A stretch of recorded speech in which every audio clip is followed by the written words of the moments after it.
Egaa hordoftoota keenya har'as deebinee dhufneerraa har'ammoo qabannee kan isiniif dhiyaanne dhiirri tokko haga dhumaatti haga umurii isaa guutuutti si jaalatata taanaan mallattoolee inni agarsiisu keessaa qabxiilee gara 8 ta'an har'a isiniif qabadhee dhiyaadheera. Riiserchiin akka inni kaa'utti ani immoo oodiyootti jijjiireen isiniif qabadhee dhufeera. Obsaan akkana hordoftan sheerii laayikii akka gootan kabajaaf jaalalan isin gaafanna. Turtii gaarii.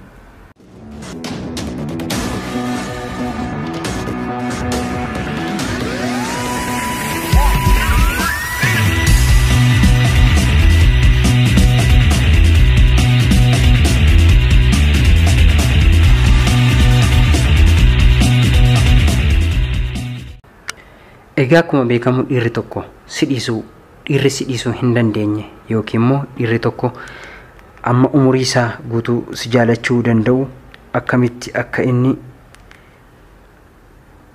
si dhiisuu hin dandeenye yookiin immoo si dhiisuu jaalala dhugaa dhiirri siif qabu sana mallattoo inni agarsiisu keessaa egaa akkuma beekamu inni jalqabaa dhiirri tokko jaalala inni si jaalate keessatti mallattoon agarsiisu keessaa tokko hin huqqata baay'ee dhiphata baay'ee si yaaddoo keessa waan jiruuf hin gurraachaha yookiin immoo hin dabala.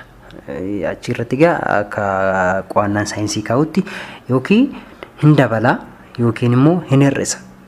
Kiiloon isaas hin hir'isaa, bifni isaas hin hir'isaa, wanti hundi isaa yaaduun illee dandeettii yaaduu isaa illee hin hir'isa. Achirratti jaalalli akka isa qabe yookiin immoo akka inni si yaadaa jiru achirratti hubachuu ni dandeessa jechuudha. Egaa inni kun jaalala isa dhugaatu agarsiisa. Jaalala isa sobaa otoo hin taane jaalala dhugaasiif qaba yookiin immoo si jaalateera taanaan achirratti mallattoolee inni agarsiisu keessaa isa tokkodha kun isa bu'uuradha. Nyaatallee hin hir'isaa achirratti barnootaallee waliin barachaa jirtu yoo ta'e dalagaallee waliin dalagaa jirtu yoo ta'e waan hundumaan duubatti gochuu danda'a jechaadha namni sun. Kana malees immoo yeroo hundumaa si dhaggeeffachuu yeroo hundumaa yaada kamillee yoo ati dhiyeessite yaada kee hin faalleessu bakka yeroo hundumaa si dhaggeeffachuuf si dhaga'uullatti illee kan inni attention kennu jaalala isa qabe yookiin immoo jaalala dhugaasiif qabaate taanaan yeroo hundumaa wanta ati jettellee ishii jedhee fudhachuu keessatti gahee guddaa qaba jechaadha. Yeroo hundumaa yeroo ati itti haasoftu yookiin immoo yeroo ati itti himtu baay'ee gammachuudhaan baay'ee itti tolee kan si dhaggeeffatuu fi kan yaada kee fudhatu jechaadha. Mallattoolee akkasii agarsiise taanaan namni sun nama baay'ee si jaalatuu fi nama si dhiisuullee hin dandeenye jedhamee nama itti amanamuu danda'udha jechaadha. Si dhaggeeffataa yaada kee deeggaraa jechoota garaagaraallee fayyadamee bakka yaada kee sana deeggaruudhaan si gargaaruudhaan si bukkee dhaabachuudhaan beekama jechaadha namni sun akka inni si jaalate yookiin immoo akka inni jaalala dhugaasiif qabu.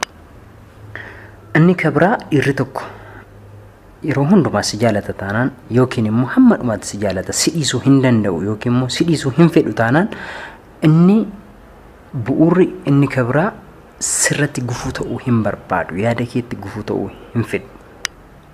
Asirratti maal jechuudha? Karoora qabaachuu dandeessa ati dalagaa qabaachuu dandeessa hojii qabaachuu dandeessa kana akka ati dhiistu akka ati dhaabdu akka ati wanta sanarraa duubatti deebitu sirratti gufuu yookiin immoo dhiibbaa uumuu hin danda'u jechaadha namni sun namni ati jaallatte yookiin immoo namni jaalala sirriisiif qabu namni jaalala si waliin itti fufuu danda'u sun jechaadha. Ati karaa dheeraa deemuuf kaatee karaa dheeraa deemuuf hojii dalagaa dheeraa hojjechuuf karoorsitee duubatti sin deebisu yeroo hundumaa si gargaara yaada kee deeggara wal gorsaa si gorsa malee duubatti sin deebisu jechaadha. Fedhii irratti dalagaa irratti barnoota irratti waan hundumaa irratti firii nama ta'e jechaadha. Namni sun namni siif sirrii ta'e jechaadha. Namni si waliin walitti fufu jechaadha. Seenis immoo firii kan si godhu waan hundumaa irratti firii akka ati taatee hojjettu firii akka ati taatee dalagdu fedhiin keellee firii waan hundi kee firii akka taatu si deeggara jechaadha.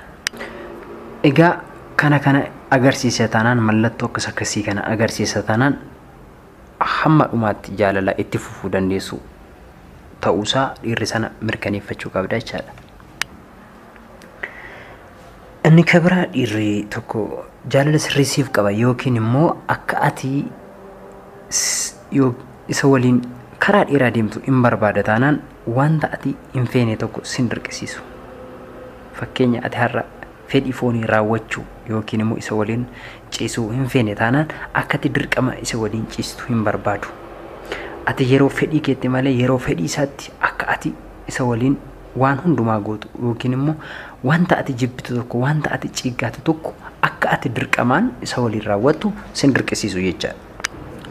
Egaa kabiraammoo wanta ati jibbitu tokko si wajjin kan jibbuu fi wanta ati jaallatu tokko si wajjin kan jaalatu ta'uu qaba. Dhiirri tokko si waliin jaalala dheeraa qaba taanaan yookiin immoo hamma dhumaatti akka lubbusaatti si jaalate taanaan wanta ati jibbitu tokko si wajjin dhiisuu qaba. Wanta ati jaallatte tokko si wajjin yoo dhiisedha jechaadha. Egaa kana yoo godhe inni hamma dhumaatti dhiira si jaalatuuf si waliin kan itti fufu ta'uu ni danda'a jedhamee amanamaa jechaadha. Egaa inni kabiraa dhiirri tokko garmalee kan si jaalatu jaalalas akka ati ittiin walitti fuftu jireenya dheeraa karaa dheeraa si waliin deemu dhiirri fedhu tokko waan amala inni agarsiisu keessaa inni tokko kophaa kee si dhiisuu hin fedhu. Kophaa kee si dhiisee deemuu hin fedhu. Waa'ee keef nama baay'ee dhiphatu, nama baay'ee raafamu, nama baay'ee gaddu ta'uu qaba jechuudha. Kana yeroo jennu namoonni namoota hin dhiphanne, namoonni isin hin dhiphanne namni hedduun jiraachuu danda'a. Anaaf uumaa isan dhibbisu waa'een gosa yaaddessu jettanii namoonni yaaddan jiraachuu ni danda'a. Garuu inni kun waa'ee keef yeroo hundumaa kan dhiphatu, miidhagina keef, dalagaa keef, hojii keef, kaayyoo keef yeroo hundumaa nama dhiphatu ta'uu qaba jechuudha. Nama ta'uu danda'uu qaba. As keessatti immoo yeroo hundumaa yoo ati dhukkubsattellee yoo ati rakkattellee yoo ati waan tokko taatellee yeroo ofiisaa ka'ee dalagaatu hojjettu sana nyaata mana keessaa cireellee qopheessee waan tokko uffata keellee si miicee waa'ee keef dhiphatee nama si gargaaru waan akkasii kana kan irratti argitu yoo ta'e namni sun nama waa'ee keef dhiphate yookiin immoo nama waa'ee keef raafamaa jiru nama baay'ee si jaallatuuf nama si waliin illee itti fufuu danda'u ta'uu danda'uusaa hubachuu qabda jechuudha. Egaa waan akkasii godha taanaan yeroo hundumaa si waliin jiraachuu akka fedhu hubachuun barbaachisaadha jechuudha. Namoonni baay'een yeroo tokko dhiirri yeroo hojii mana keessaa dalagaa mana keessaa hojjetu gara biraatti kan hedduun isaanii jiru. Garuu akka saayinsiin kaa'utti dhiirri tokko shamarran tokko yookiin immoo jaalalleewwan tokko yookiin immoo haadha manaaf abbaa manaan tokko parsentii 50 dalagaa mana keessaas dalagaa alaas akka dirqama qaban saayinsiin lafa kaa'a. Moordammoo kan saayinsiin jedhurrayyuu immoo jaalalli hin jira taanaan waliif yaaduun waliif dhukkubsachuun ni jira taanaan wanti kamillee wanti sin dhorku hin jiru. Innis yeroo ati dhukkubsattu shiroo hojjetee sii kenna taanaan atis yeroo inni dhukkubsattu luka isaa dhiqxee raffista taanaan innis luka kee dhiqee caammaa kee walawwalee siif raffista taanaan jaalallee dhugaan akka jiraatuu fi akka waliin itti fufuu dandeessanillee achirratti beekuun ni danda'ama jechaadha. Anni kabraa dhiirri si dhiisuu hin feene tokko yookiin immoo dhiirri si waliin jaalala itti fufuu barbaadu tokko kan inni agarsiisu amala inni agarsiisu keessaa inni guddaan yeroo hundumaa yeroo walii barreessitanii yeroo walii bilbiltanitti hammam akka inni si jaalatu nama si ibsudha. Bakka parsentii inni si jaalatu parsentii guddaa yookiin immoo akkan si jaalladhu beekta jedhee nama sirriitti waa'ee jaalalasaa siif ibsudha. Akka si jaalatu nama siif ibsuu danda'u. Kana bichaa immoo otoo hin taane yeroo hundumaa waa'ee jaalalaa fi wanta tokkollee waan yeroo hundumaa akka si yaadachiisudha jedha. Fakkeenya beellama tokko qabda taanaan beellama sana saatii sana hin irraanfatiin. Fakkeenya qoricha illee fudhatta taanaan qoricha sana saatii sana hin irraanfatiin jedhee yeroo hundumaa akka si jaalatuu fi wanta sammuu kee keessa jiru sammuu isaa keessa akka jiru kan si ibsu jaalala dheeraa yookiin immoo jaalala si waliin itti fufu akka of keessaa qabu ittiin beekuu dandeessa jechaadha. Egaa inni kabraa dhiirri tokko si jaalate yookiin immoo jaalalleen kee tokko jaalala dhugaa siif qaba taanaan namoota hedduus haa ta'u namoota xiqqoo namoota biccuus haa ta'anii isaan duratti jaalala siif qabu ibsuu nama hin sodaannee fi nama hin saalfanne ta'uu qaba. Nama fuulduratti jaalala isaa siif ibsa. Nama fuulduratti jaalala siif qabu itti hima. Nama fuulduratti si kabaja waan hundumaan si deeggara. Kana jechuun yeroo tokko hiriyaan yerootti wal morkatan jira yerootti yaada walii fudhachuu dhiisanii achirratti wal karakkaran jira.